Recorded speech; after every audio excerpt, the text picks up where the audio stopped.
વાત કરીએ સાબરકાંઠાની તો સાબરકાંઠા અને અરવલ્લી જિલ્લાના લગભગ 3.5 લાખ પશુપાલકો જેઓ સાબર ડેરી સાથે જોડાયેલા છે તેમણે હવે સાબર ડેરી સામે આક્રોશ વ્યક્ત કર્યો છે।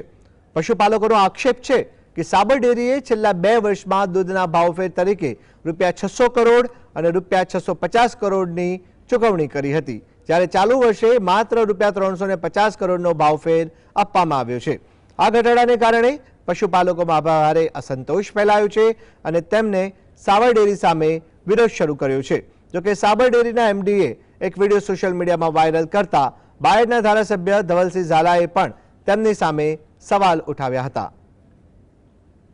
કોઈ હિસાબમાં વધઘટ હશે તો એ દિવસે આપણે જાહેર કરી અને આપી દેવાની એક પૂરી કોશિશ હશે। સાબર ડેરીનું મેનેજમેન્ટ સદાય દૂધ ઉત્પાદકોની ચિંતામાં રહેતું હોય છે અને સૌથી વધુમાં વધુ ભાવફેર એટલે કે રિટેન મની જે ચૂકવવાની આપણી જે પ્રથા છે એને અમે ઓછી કરવા નથી માગતા। શક્ય હોય એટલું અમે દૂધ ઉત્પાદકોને વધુનું વધુ રિટેન મની ચૂકવાય એવો અમારો પ્રયત્ન છે। એટલે આ ઓડિટ પૂર્ણ થયા પછી જે વધઘટ હશે એની જાહેરાત અમે સાધારણ સભામાં કરી અને આપને ચૂકવી દેવામાં